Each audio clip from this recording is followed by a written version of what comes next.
guys. Thanks for tuning into the Vanguard Cinema podcast. This is a little bit of a different format than we normally take. We were doing video podcasts, but with, all the other video shit that we've been doing and scheduling and all that kind of stuff, we just figured it would be easier if we could just do these remotely, bang them out over the mic, something that people can listen to when they're not necessarily like glued to their TV, maybe you're doing laundry, whatever. And you want to hear two dudes you've never really heard from talk about movies like Do the Right Thing. Indeed, embracing the audio medium to its fullest extent. Exactly. But anyway, back to the kind of like meat and potatoes. It's honestly like one of the movies that I'd wanted to do ever since we like started the cinema podcast was Do the Right Thing. Obviously, like Spike Lee is just one of those directors that like you're going to want to talk about. He's, made some of the most iconic films of his like cinematic generation, I would say. But what is horrible and sad and painful and, sadly unsurprising is just how excruciatingly relevant Do the Right Thing is, 31 years after it came out. I mean, we've literally just seen protests erupt all over this nation because a man who was using counterfeit $20 bill choked to death on the streets by a police officer. Pretty innocuous crime, like playing your radio too loud and being choked to death by law enforcement, like occurs in Do the Right Thing. So, I mean, I feel like that's really the only way to start this podcast is just talking about how like little white America learned from Do the Right Thing in spite of its massive critical acclaim. It was like, Spike Lee said that the one question that he gets asked most often by white viewers of Do the Right Thing, but never by black audience members, is why does Mookie throw the trash can through the window? Which, if you have to ask that question, like you really haven't done any deep thinking, and really don't have a lot of empathy in your body. Obviously, he just watched his friend get murdered. That's why he throws the fucking trash can through the window, because he literally just watched his homie lose his life at the hands of a police officer for no fucking reason. He also just saw his boss that he'd respected and kind of, had this like quasi like odd relationship with, where it was like supposedly like transcending race and, anyway, I'll pass the baton to you, but. Yeah, I mean, Do the Right Thing is one of those films that is truly astonishing in my life for exactly the reason you're saying. It's relevance. I remember the first time I watched it was maybe, 2012, somewhere around the time after Obama was reelected. And in my young, naive mind, I kind of thought we were in an America that was, kind of post-racial in an extent. I kind of viewed the film more as a historical period piece than anything. And then shortly thereafter, the killing of Michael Brown happened, and we saw the Black Lives Matter movement really mobilize and organize and become visible in the Ferguson protests, and some of which kind of turned into riots. And that was when I really realized that Do the Right Thing was extremely relevant in these times, and that it never actually did. The times never did evolve past Do the Right Thing, and it's not a period piece. It's still an accurate kind of depiction of race relations in America and the Black experience, especially at the hands of white systematic oppression. And that's the thing with this film, is that every time you do watch it, unfortunately, it does get more relevant, at least in the America we're living through today. With what we're seeing right now in the killing of George Floyd. Yeah, the film once again takes on a whole new level of relevancy. And it's just so shocking to see these images on screen from so long ago. And it only really enforces the point of the film that much more, which is that history is going to keep repeating itself. This is an endless cycle.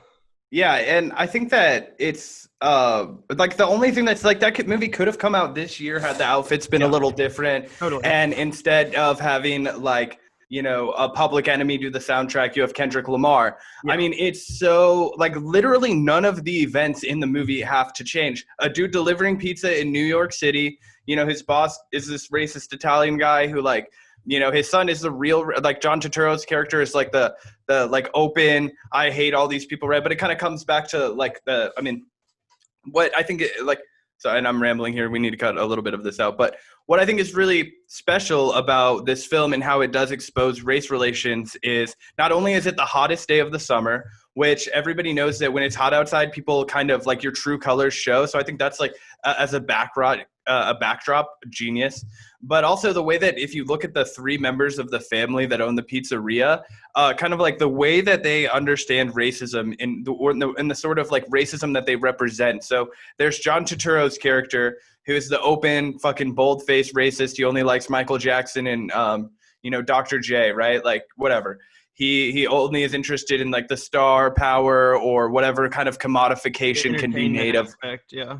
Yeah. Whereas then you have his father, who in a like kind of role reversal is actually on the surface level apparently like less racist, you would say, right? Like he talks about how he loves the kids that come into his shop, how they eat his food, like he's a part of the community, like these people never hurt him. But then as soon as shit hits the fan and like, oh, it's time to like the pressure comes, the heat turns up in the kitchen, like, oh, he starts calling them the N-word, like, he tells them to get the fuck out of his pizza, right? And then you have the kind of dopey, dumb brother that gets picked on by John Turturro the whole time. And he himself doesn't really seem to hold a lot of racial animosity. He's friends with Mookie. They get along, but he's such a fucking pushover bitch that he doesn't ever stand up for Mookie or any of the other black patrons. He doesn't stand up to his father or brother on their behalf. And I think that it's a really big, I think that's Spike Lee's commentary, right? Like he's showing like, these are the three kinds of white people. You either aren't personally prejudiced, you're unwilling to show that you're personally prejudiced, or, you're in John Turturro's case, you're just like, yeah, I fucking hate black people. Yeah, well, and that's one of the brilliant things about this film is that it's almost kind of like a play, and that, yeah, the setting is very representational of, America itself. And each character kind of brings a different part of the experience to the picture, whether it's on the giving or receiving end of racism or just race relations in general. We see the different, some of the characters interacting with Asian immigrants who have opened a, grocery store across the street. There's that element too. So yeah, it's a nuanced look at race relations in America that it refuses to just totally, condemn one side or celebrate the other. It definitely looks at it all, and it like with totality. And Spike, and I think that's another reason this film endures so much, is because it's not just a kind of blanket or black and white, no pun intended, statement on race relations. It really is a nuanced look at the origins of racial violence and racial tensions, especially in a neighborhood that's over policed, but clearly doesn't have the allocated resources for public welfare and safety. These people aren't exactly living in luxury. They've been abandoned by their government, yet this racism is left to kind of boil over as it does. And then when the cops do show up, they only basically incite a riot and then leave. Like yeah, and I think that's one of the really interesting like kind of little like side commentary that's in the film is those police officers that they show up at the end, but they also show up throughout the movie, and they're just kind of like, oh, like when the man gets sprayed by the hose with the kids, like he just kind of initially shows them off as this like kind of like harmless doofuses, like these kind of like negligent sort of officers that are like around the neighborhood. But what I think he's showing is how quickly it turns from that into something evil, something that's cruel, and represents a systemic issue, and how it quickly it turns on the dime, and it immediately becomes the fault of and it, like, let's wipe our hands of this. It's like the old Dave Chappelle Killing Them Softly bit, right? Like, just sprinkle some crack on them, let's get the fuck out of here. Like, you know what I mean? They don't actually give a fuck about the people. It comes, just like the chants in the streets today. Who do you protect? Who do you serve? Yeah. On a little bit of a different note about the film, but also still relevant, did you watch or hear Spike Lee's recent interview when he was promoting Defy Bloods, and he kind of goes to bat for Woody Allen? I did hear that. Yeah, he called him his friend, but then I heard that he like pretty much immediately walked back those comments as soon as he started. Either way, when I was watching Do the Right Thing, and then also when I was watching Defy Bloods, it's so obvious how profoundly influenced by Woody Allen Spike Lee is. Yeah, I know what you're saying. And it hits so hard. Like there's the obvious Annie Hall illusion, right? Where he like completely flips it on his head, and instead of like, oh, this like white guy blabbering about like his emotions, it's instead this like, you know, Mookie doing the dozens, like fucking calling out John Turturro, and it's like that iconic like zoom in shot where he's like, you motherfucker, right? And, you know, but that's like very Woody Allen breaking the fourth wall, which we'll get into a little later. He does all the time in Defy Bloods. Yeah. And also just the New York element. I feel like they share that camaraderie. Mm-hmm. Yeah, and it's also like in the way that like the jazz music, and obviously like, you know, I've never been a huge fan of Woody Allen. Like we can argue like, oh, about like the, you know, achievements that he made in cinema, whatever. Like I won't dispute that, but I never really was like smitten by his work. But I think that a lot of the jazz music and the like New York style that he infuses into his films is a lot of like the way that like Spike used Public Enemy. And I don't think you can talk about Do the Right Thing until you talk about the role of that Public Enemy and like Spike's creative juices flowing with Chuck D, and just like all of that like fight the power energy like exploding. And, you know, obviously he directed the music video. Just, I mean, I don't know. I think that's one of the, I think that it kind of all comes back to that New York kind of like, it's like the exact opposite of Woody Allen. Well, yeah. And similar to how hip hop music, you know, kind of did, it was so different than the music of the time from, you know, the white community. Similarly, Spike Lee kind of exploded on the scene with Do the Right Thing, which is edited very differently than a conventional American film. You know, some of these editing techniques were not really of the norm at all. These, you know, quick pans in and, you know, jumping around characters and always kind of fluidly moving around. The opening credit scene is a great example. Yeah, so yeah, Spike Lee really brought this. It's very like commercial. It took a lot from like commercial film, and not in a bad way. And also music videos, I'd say, yeah. Yeah, music. Yeah, exactly. Like a really like quick cut like trailer type. Yeah, and it makes sense that Spike Lee went on to direct some of the most famous like Nike ads of the '90s. Yeah, totally. You know, because that vibe is so in there. That like, you know, ATQ style. Yeah. Is so like just all over that movie. Yeah, and I think that's why that Spike Lee, you know, in addition to his biting commentary, I think it's just that style, that fire that people loved so much, and that makes his films. It makes his films always transcend just being, you know, a film about race in America, which, you know, there's so many of. His films are always these pulsating, energetic, passionate, colorful, you know, interestingly edited, you know, creatures. They kind of ebb and flow along. And one thing that I've always found that his films, you could say it's a critique, and then in some films it works better than others, but there's always weird tonal shifts that I've noticed. Like, you know, his films, like they always kind of play this weird line between being funny and extremely tragic. And that's something that I saw a lot in Defy Bloods too. There's even points in the movie where it feels a little bit tonally confused, but I think that that's kind of the point. Yeah, what did you think of Defy Bloods? I'm interested to hear your take on it, because in a way, when I thought it had its moments for sure, but I wasn't smitten. I wasn't taken away by it. Really interesting. I thought it was extremely ambitious. I don't think it was as perfect as you know, his masterpieces like Do the Right Thing in particular, but I think that it was definitely one of his better films of the the 21st century for sure. And I thought it was, for the most part, pretty damn successful considering how ambitious it was. I loved the, you know, kind of flashback scenes that were shot on film. I really liked the way they integrated that, especially with the aspect ratio.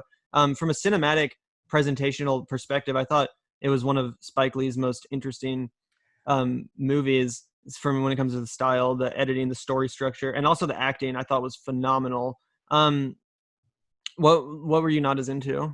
I had a couple of. I didn't so much like the whole.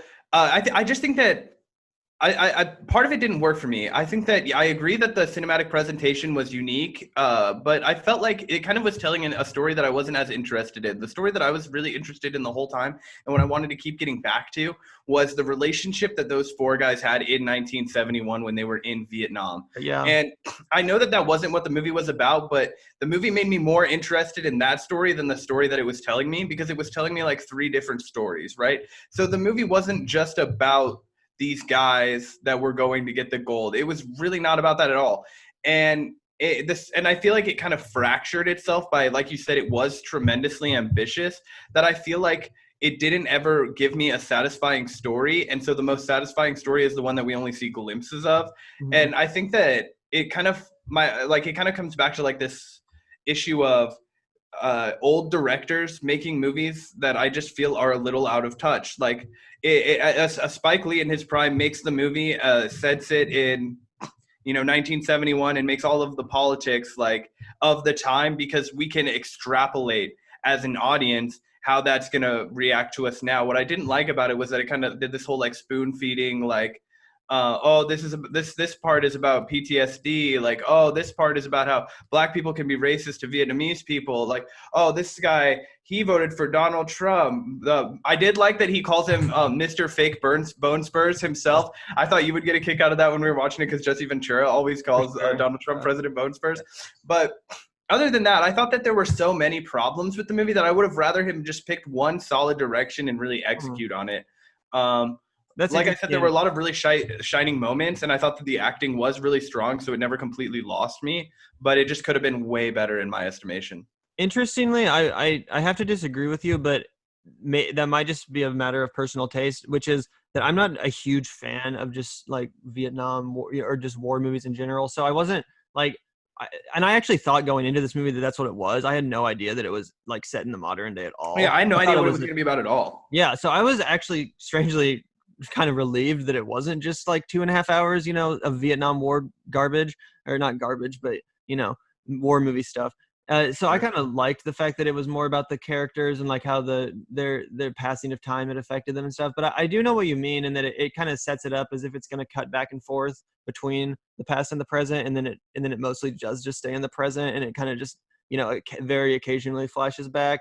And I can see what you're saying, that it's a little bit undeveloped, those flashback parts, especially certain aspects of the story.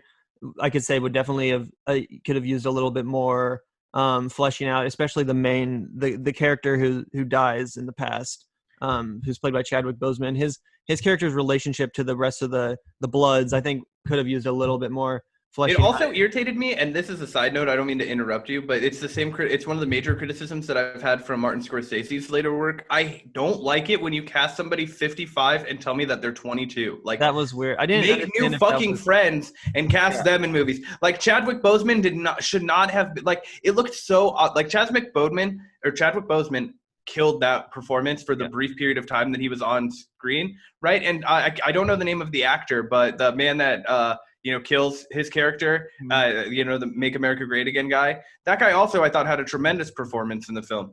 But I thought that it really threw me off when they were supposed to be engaging with each other in 1971. This dude looks exactly the same. They didn't even dye his beard. None of their beards were dyed. I didn't get if that was like an intentional artistic choice, like he was trying to say something, or because at first I thought it was different actors, and I was like, damn, this casting is spot on. They look exactly the same. And then I realized, no, it's the same. It's the same people. So I agree. That was a weird. It took me out of the movie. I was like, this is like, because at first, like when they're riding through the helicopter and it's 1971 now, I got these weird flashbacks to like King Kong Skull Island when they're like, same. You know what I mean? I was thinking about that the whole time. Actually, was Kong Skull Island. Yeah, dude. And I'm like, this is not the vibe that I need to be going for. Like, I don't know.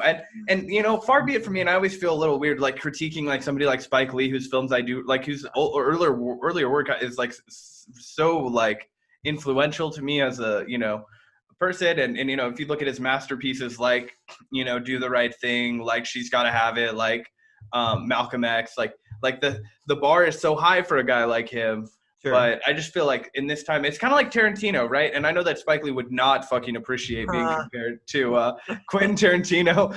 But I think for me, it kind of felt like Once Upon a Time in Hollywood. And I haven't checked what the critical reaction to Defy Bloods is. I can't imagine they're like singing the praises of it in the way that they did for Once Upon a Time in Hollywood. I've seen pretty much good Maybe reviews. They are, but for me, I'm like, this just feels like out of touch cinema. Like it feels a little bit like, and maybe that's because I'm young, right? And this is like dealing with like older issues, but I felt like the way that they approached those issues, it felt like, and this is a harsh criticism, so I don't mean it with its full force, but it felt a little contrived. Like oh, now I'm like breaking down because of PTSD, or oh, now I'm yelling at this Vietnamese man because he's trying to sell me a chicken because I have PTSD, and everybody's like, let it out, brother, let it out. Like, I'm like, hey man, like you were just racist as fuck to this guy, and yeah, he was right and you were wrong, and like it just like was a weird transition, and like I don't know, I was like, just like weird moments like that throughout the whole movie that like just kind of kept keeping me from like, I like kept giving it so many chances for it to like really suck me in. But I kept looking at it and I was like, I am like riding with this movie and then it loses me, and then I'm riding with it and then it loses me. Yeah, well, that's kind of what I was referring to about the tonal shifts, and I do agree that there are a few moments in the movie that they kind of go over the top, or and especially with the PTSD stuff, I do agree that like it kind of lingered on those moments for a bit too long when the dude is just like wandering through the jungle, like fucking losing his mind and stuff, and like it kind of overstays its welcome in my opinion, and the film is already long, so 2.5 hours, yeah, bro. 2.5 It could have hours. ended at like 1:45 and Yeah, been straight. Like, yeah. I don't know. Yeah, that's a solid point. Overall, though, I don't know. I feel like it was a slightly more, for me at least, it was a more intellectually engaging film than Black Klansman, his last oh, movie, see, because I thought Black Klansman had the whole like spoon feeding the audience, themes and narratives. I thought that Black Klansman did that like way more. Like with this movie, I felt like he was making some really interesting comparisons between the American treatment of Black people versus the American treatment of foreign people, and like the way that is connected, and the like the ugly and kind of uncomfortable nature of going to war and having fought in an American imperialist effort. I thought that there were some interesting themes there that were broached, that and some of them were overly spoon-fed and overly, simplified for obvious, to make it the point obvious. But I thought that in Black Klansman, especially towards the end, Spike Lee just went so fucking over the top. And Spike Lee is already a very, he's not a very subtle filmmaker to begin with. But at the end of Black Klansman, when it like goes into the whole like, oh, now we're going to show the footage from Charlottesville and like make this beat you over the head with this point that is extremely obvious to anyone that just sat through all 2.5 hours of the movie. Like that part, that really kind of irked me, and I hate when filmmakers do that. So with this one, I kind of appreciated that it did have a little bit. It at least allowed for a little bit more of a nuanced reading, and didn't quite beat me over the head in the same way. yeah, I'll agree with that. Personally, I just considered the Charlottesville stuff at the end of Black Klansman like part of the credits, like, the whatever. So like it didn't really impact my reading of the film. I get it. And one of the things that I actually really like about Spike Lee that's part of his like artistic style is if you look throughout a lot of his movies, he always takes like clips from like news Yeah. news Oh, yeah. videos of like MLK, Malcolm, Muhammad Ali, etc., and they're like, kind of speaking. And so I thought it was kind of like a modern homage to that, kind of like, oh, the kids have it now, like, the kids, like, we're taking up and we're protesting, kind of like how he has the whole fight the power thing with Public Enemy. And I don't know, I mean, it definitely doesn't work as well as it did in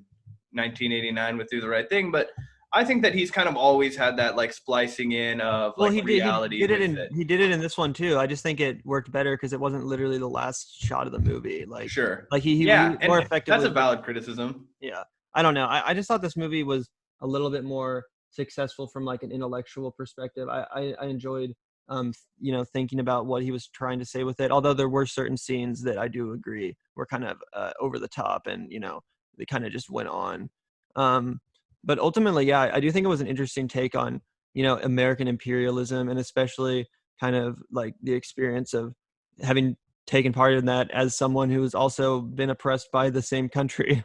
Yeah, and I mean, I definitely, and that's kind of the thing is like, I, and I just felt like there was a better movie in there than the one that we got. And I think that that's been my criticism of a lot of like great filmmakers recently. Like that was my criticism of, like, that was my big criticism of Hateful Eight when that came out. And again, not to compare Spike Lee to, his least favorite Hollywood auteur, but I think that there was a great movie in Hateful Eight, and it was epic, and it was long, and it was ambitious, and we just didn't quite get it. And I think that Spike Lee had a lot of really great ideas and a lot of interesting finesse, and you can tell that he's such a master at the craft, right? To be able to go in and know what you can and can't pull off and do some really audacious stuff, like fucking with the the aspect ratio, and also one of the like just funnier kind of like things that I thought about it was there was the old guy who's like constantly filming shit and taking pictures, but he's never using his phone, even though it's set in modern times. He's always using like a Super 8 camera or like a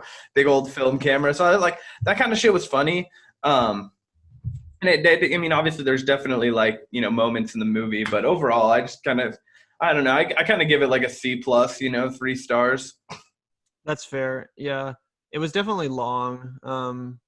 Overall, I just thought it like I was pleasantly surprised by the fact that I did think it was pretty entertaining and it was at least something to chew on.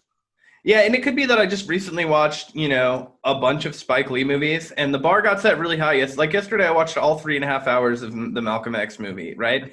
And so fucking good, man. It's just one of the best biopics I've ever seen in my life. Denzel Washington. If we were having this conversation the other day, actors who you've seen them a million times, but they can still just transcend that and become somebody else.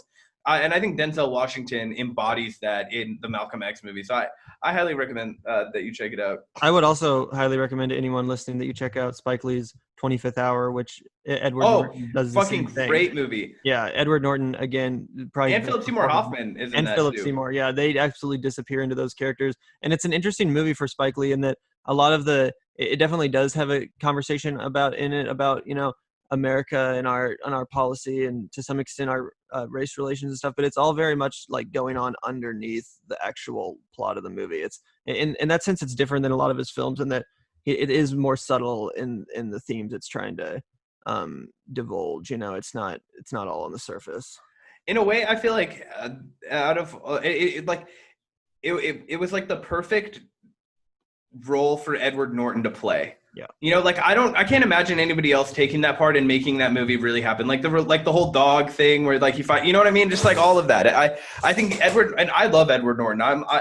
His politics are not my politics at all, but on screen, that man, I like one of my favorites. He's a truly transcendent actor. And that's one of the best movies about kind of a post 9/11 America, just how the air was different in that time. So yeah, Spike Lee's already been kind of always been such a great filmmaker at capturing the zeitgeist of the moment, and especially when it comes to just the political cultural moment that we're living in. He's always been there to provide us with a rich artistic statement on the times. And even if this one is a little bit bloated and it has its flaws, I think it still continues in that tradition, and I think it was a pretty worthy addition to. Oh yeah, definitely. Like I said, it's kind of like when you get a C+ from Spike Lee, like, you're getting like your expectations are high. It's like you're not like he's not putting out a bad movie. He's such a technical wizard and master from behind the camera. Well, I did hear that Old Boy remake was pretty fucking bad. I didn't see it myself, but I never did see the Old Boy remake. That's true, I guess.